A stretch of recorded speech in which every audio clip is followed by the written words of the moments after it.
Is it possible that there's a whole section of society who are able-bodied people and drive cars, those are kind of important people, and everybody else doesn't really count or comes second? Big time. I mean, again, it goes back to enforcement. It's make way day should be every day. It shouldn't be just one particular day.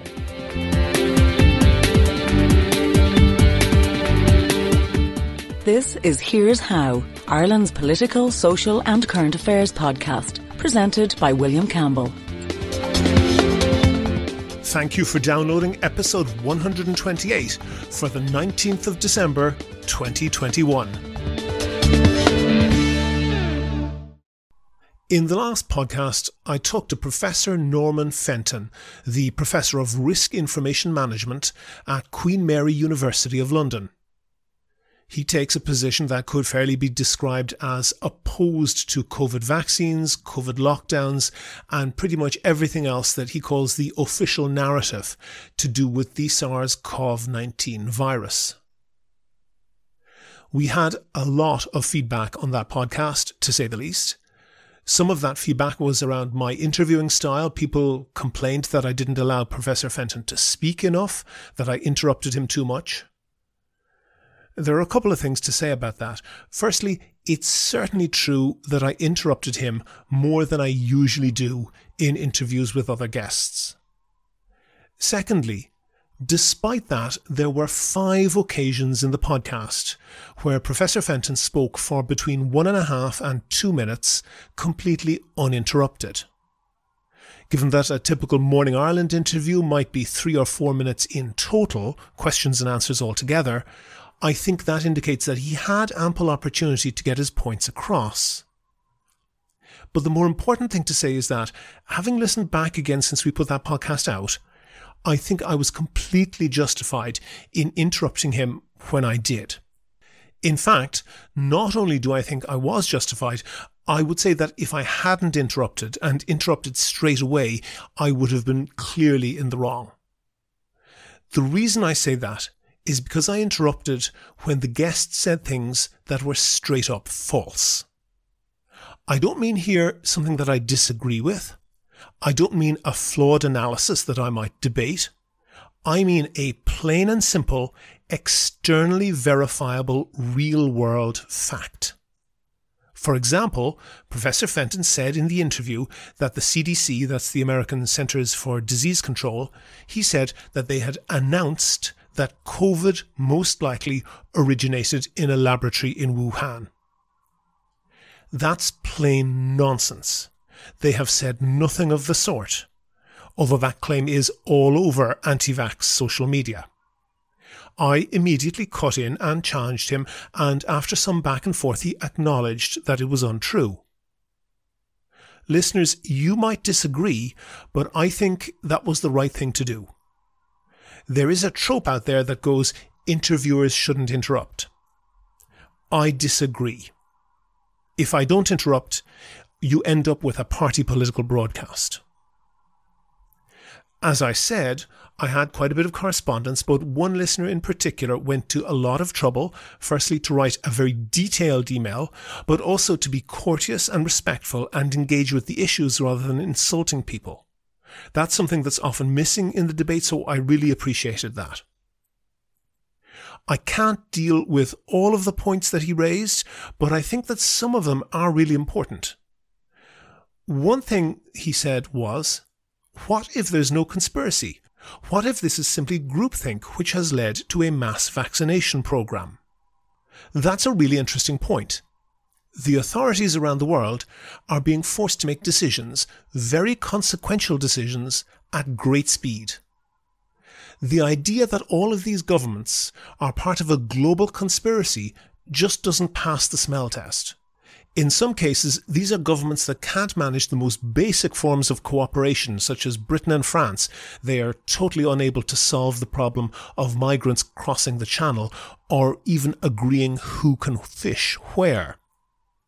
Or Israel and Iran only just about able to hold off a potential nuclear war. The idea that they could have even agreed on such a massive, sophisticated conspiracy is ludicrous. let alone carry it out. The British can't even manage the most basic implementation of Brexit, a policy that we know that they're highly motivated to achieve. Anyone who thinks that even one government could pull off a conspiracy like this really has far too much faith in their competence.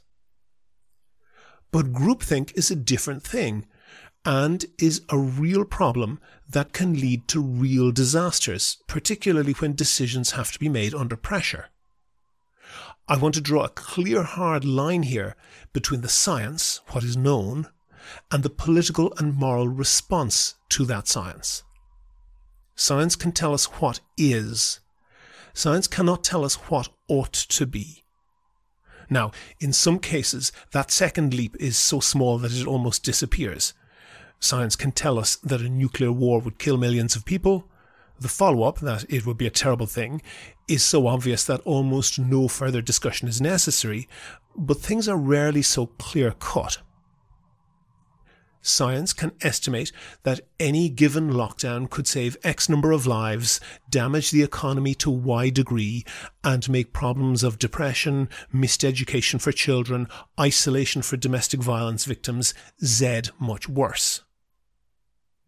Science cannot tell us how to balance those concerns.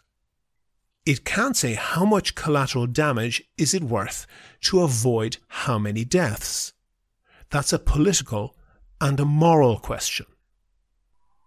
I think that there are voices out there that have raised reasonable questions about those political and moral choices that are not getting the airing that they deserve. That's why I wanted it on the podcast, because it's an underserved debate. There are lots of people at fault for those voices not getting heard, but not least among them are those voices themselves.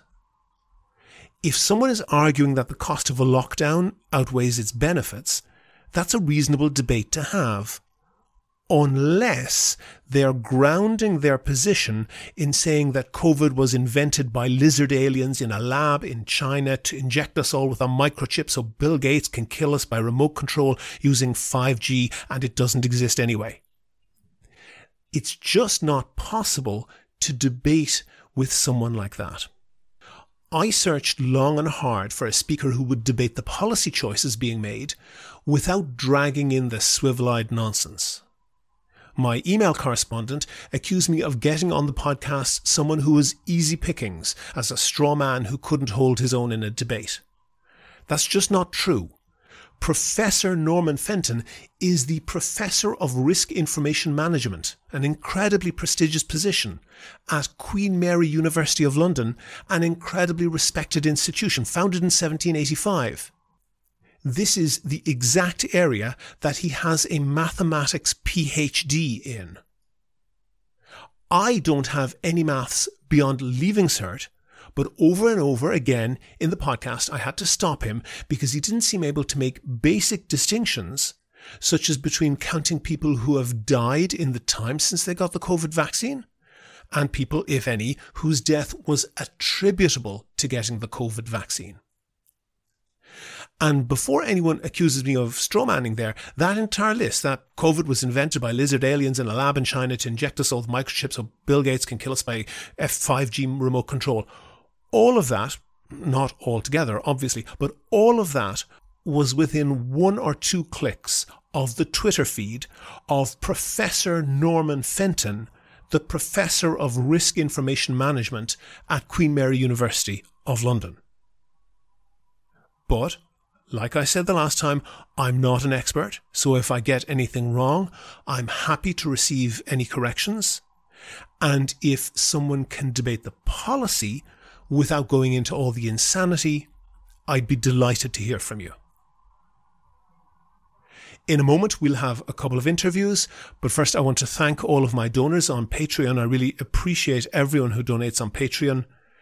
For the people who don't know, Patreon is a web service that allows you to donate €1 or 2 per podcast or per month. I use that money to help me devote more time to researching topics and finding interesting guests for the podcast.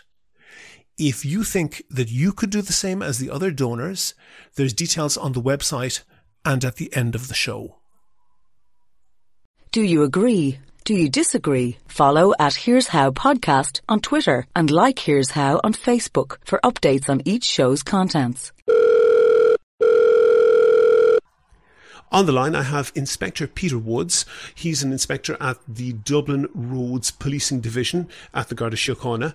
Peter, we've been hearing from disability rights campaigners about Make Way Day, which is particularly focused at the difficulty that people with limited mobility, particularly people in wheelchairs, have with obstructions on footpaths and other places. What is the Garda's contribution to this campaign? Well, once again this year we were happy to support the Disability Federation with their Make Way Day. Make Way Day is a campaign that brings the disability and wider communities together to highlight the obstacles faced by people with disabilities in the public spaces we all share. So we've been supporting them for a couple of years now, and we're happy once again to do it this year. Okay, and what exactly is the job of the Guardi in this? What do you do to support them?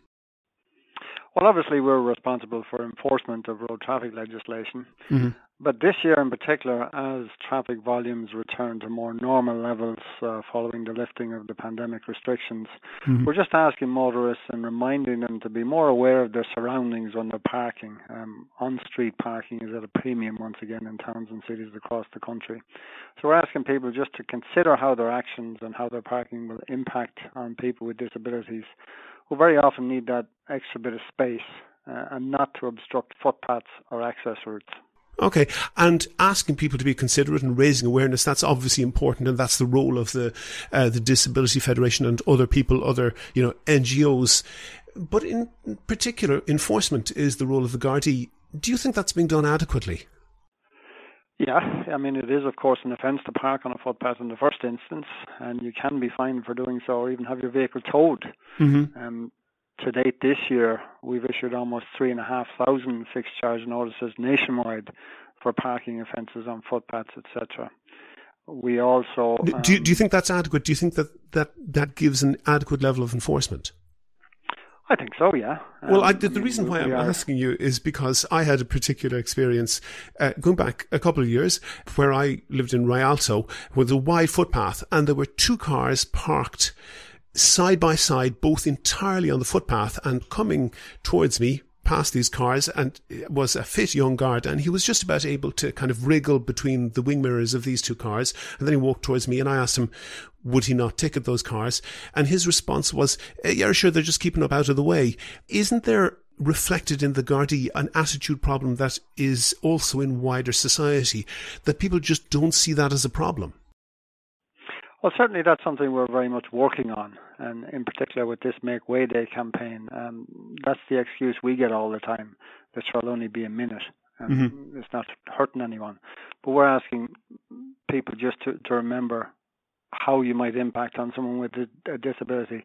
And that's the message we're passing on to our own people as well, not to pass by something like that, not to ignore it, Okay, let me read out something that's on Ciarán Cuffe MEP, Green Party for Dublin, that he wrote on his blog a few years back. He quoted a letter that he wrote which said, I cycle with my two young children to school every morning, and almost every morning vehicles are parked on the cycle lane along the way.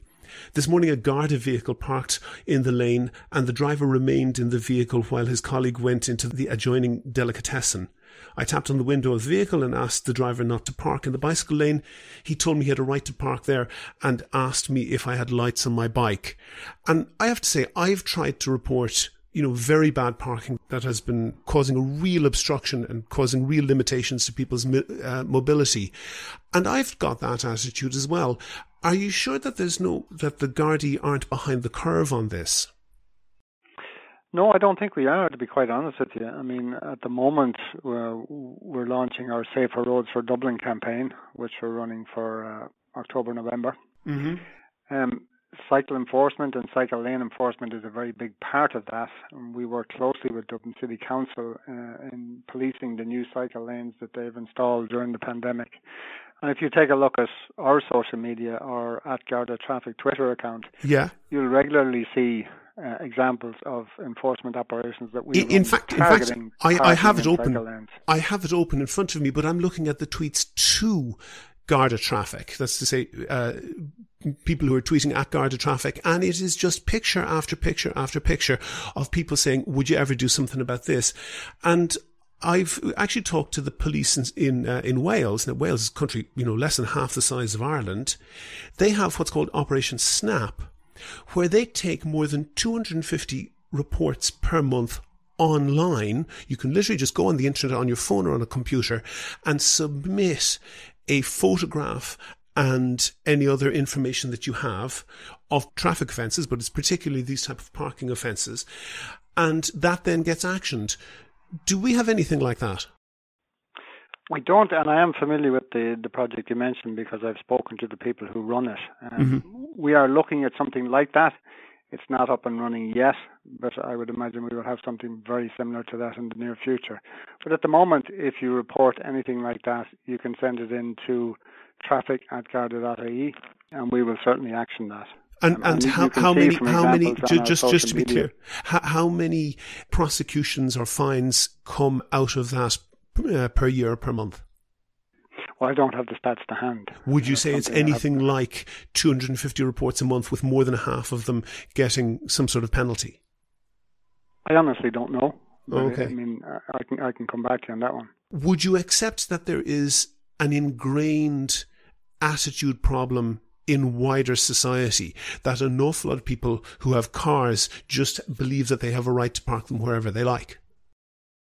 I'm not sure if they believe they have a right to do so. It's probably just a little bit of nonchalance, I would say, more than anything else. But that is something that is changing. I think a lot of towns and cities across the country, particularly Dublin, are becoming more cycle-friendly. I cycle to work most days myself, and I've seen a huge improvement in the last number of years.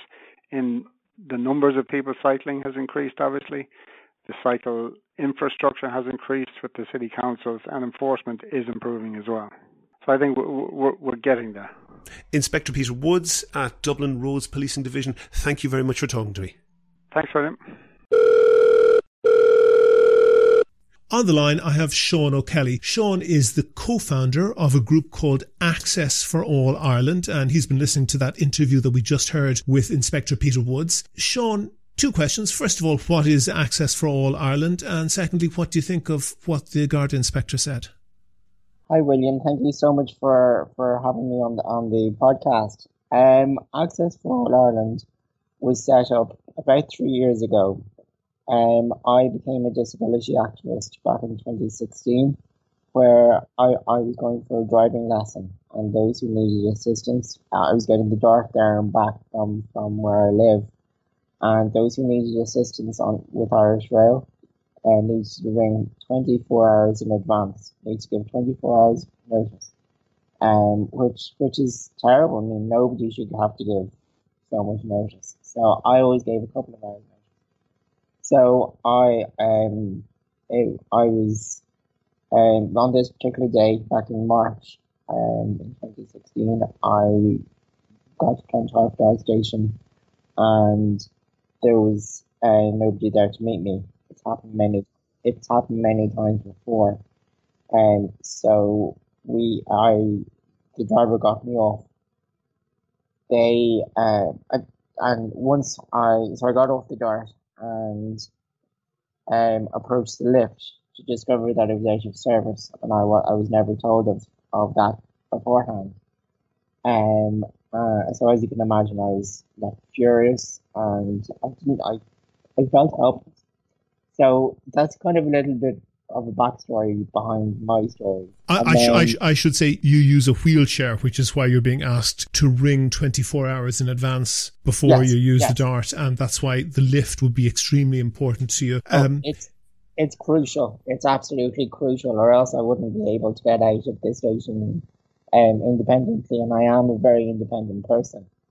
And so I set up a group called A Day in My Wheels, where I was kind of out of a peaceful protest, because I had to do something, because both myself and my peers have had so many experiences where we've been left stranded or stuck or the likes. So Access for All Ireland is highlighting the lifts that are out of order every day. There isn't a day where there aren't several lifts out of order. I've seen this. I've seen this because I've been following you and some other people on Twitter. Literally, not a day goes past when every lift on the Dart is working. That's bad enough if you're pushing a pushchair with a kid, or you've got 3 armfuls of shopping. If you're using a wheelchair, that basically means you're blocked off. Oh, big time! It's literally, it's an equivalent of putting a brick wall right in front of us, which is wrong. So we continue to highlight all the lifts that are out of order every day online. But we've gone into other aspects of, call it inequality. Particularly during COVID, where I'm not sure if you saw, William, on all the pictures online of pharmacists putting their tables and chairs. I mean, fair enough, there was outdoor dining, but we saw a lot of pharmacists putting their tables and chairs on disabled parking spaces, which is again is a big no. And also this whole area of parking on footpaths, and that's again what Make Way Day is. And to go back to your second question, I did hear the piece from Peter Woods, and I think it's a fantastic initiative in Operation Enable, but I feel it needs to be rolled out more, in terms of the local county councils need to make more enforcements towards it, because while yes, it's being done, I believe in some areas, it's not done in all areas, and it's like there's a group in the South Dublin area that highlight it nearly every day in their area, and it needs to be highlighted more and more, and more enforcement, be them fines, or there's the idea of clamping someone who has done wrong in terms of blocking a footpath or the likes, creates a barrier even more, because it's just highlighting, like I said, that highlighting the barrier even more. Okay, one thing I'll ask you to do before we go on is to just very gently hold that microphone on the cable towards the front of your face so that we get kind of a better audio quality on your thing. Yeah, that's much better. And then one thing I really want to kind of talk to you about this is the attitudes, and these attitudes go right across society, but of course the Garda Síochána is part, they're all members of society as well. Is it possible that there's a whole section of society who are able-bodied people and drive cars, those are kind of important people, and everybody else doesn't really count or comes second? Big time. I mean, again, it goes back to enforcement. It's Make Way Day should be every day. It shouldn't be just one particular day. I feel there is a slight them in us. Again, it's an attitudinal thing. Those who are, I mean, I don't really want to be ageist here, but those who are younger have more awareness around disability, and which I'm all for. And I mean, I would love to see disability awareness being rolled out as a school subject in the curriculum, because we are living in a diverse world, and it's getting more diverse every year. So that diversity is also disability inclusion, and I'd love to see that, definitely. And can you, for maybe people who don't have the disability that you have and, maybe don't know anybody who's like that, can you give people a word picture of the degree of difficulty that can cause for you when, for example, people park on a footpath, or when maybe a restaurant covers an entire footpath with tables and chairs? What does that mean to your life? So I've had one particular experience where I was in town, and as you can imagine, town is as narrow footpaths as it is. Mm-hmm. So I was in, I think it was a Temple Bar area, which for wheelchair users is a big no-go area because it's got cobbles, and unless wheelchair users want their teeth taken out, that's not what we really want. Mm-hmm. So I, on this particular occasion, I saw a big wheelie bin, because again, it's not just cars that are blocking footpaths. It can also be wheelchair or wheelie bins. Mm-hmm. And I saw this big industrial wheelie bin blocking. It was large, blocking a footpath. Mm-hmm. So I had to go around the wheelie bin. And I mean, if that was on a main street, main road with cars, it's dangerous. It's dangerous putting cars or bins or any sort of object. So what you mean is you in your wheelchair had to come out off the footpath and go out onto the road space where the cars, onto the road. Mm-hmm. And it's dangerous. I mean, the fact that we have to go out potentially onto a busy road is lethal. Mm-hmm.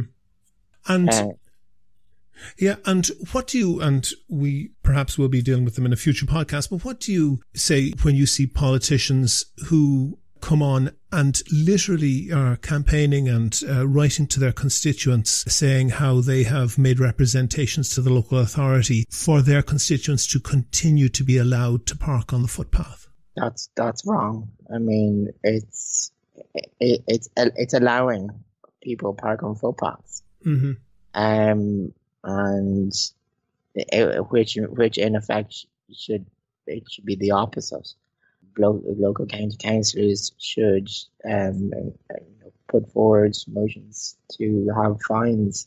I mean, I know fines may be hefty, but it's whatever needs to be done to create more awareness, but for also the general public to gain an understanding of just one aspect of the challenges that people in wheelchairs and people with disabilities in general face on a very regular basis.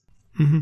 And can you give listeners just a image of sort of your daily life? Obviously, as you said, you use a wheelchair and you work for the organization that you set up, but for somebody who wants to travel to regular employment as they might have in pre-COVID times, how easy or difficult, or let's say how much more difficult for you is that than for people who don't have a disability? So I'm very fortunate. I also work in a hospital. I'm also very fortunate. I drive. So I have my car is my legs. But if I didn't have my car, I would be relying on public transport. So that would involve giving notice. Mm-hmm. And then the uncertainty of, will there be someone there? Will a ramp work? If getting the bus, will the ramp work? Because I've heard through my peers of experiences where they've come to a bus and the hydraulic ramp wouldn't work. Mm-hmm. And also those who are already in the wheelchair area on the bus. Mm-hmm. So therefore peers have had to wait.